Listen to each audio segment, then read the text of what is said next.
মাজুলীত সংঘটিত হৈছে এক চাঞ্চল্যকৰ হত্যাকাণ্ড স্বামীৰ প্ৰহাৰত প্ৰাণ গ'ল পত্নীৰ আলি আই লৃগাঙৰ মাজতে মাজুলীৰ ২ নং মৰিটুনি গাঁৱত এই চাঞ্চল্যকৰ ঘটনা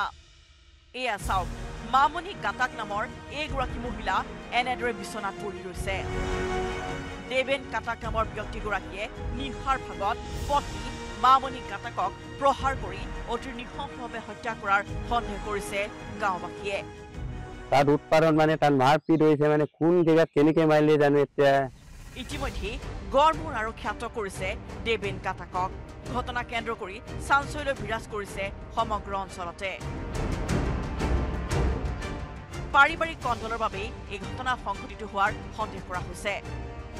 অভিযোগ অনুসৰি প্ৰায়ে দেবেন গাতাক আৰু পত্নী মামনি গাতাকৰ মাজত কথাক লৈ কটাকটি হাই কাজিয়াৰ সূত্ৰপাত হৈ আহিছে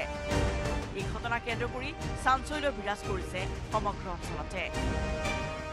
আনহাতে মামনি গাতাকৰ মৃতদেহ মৰণোত্তৰ পৰীক্ষাৰ বাবে মাজুলী জিলা চিকিৎসালয়লৈ প্ৰেৰণ কৰিছে আৰক্ষীয়ে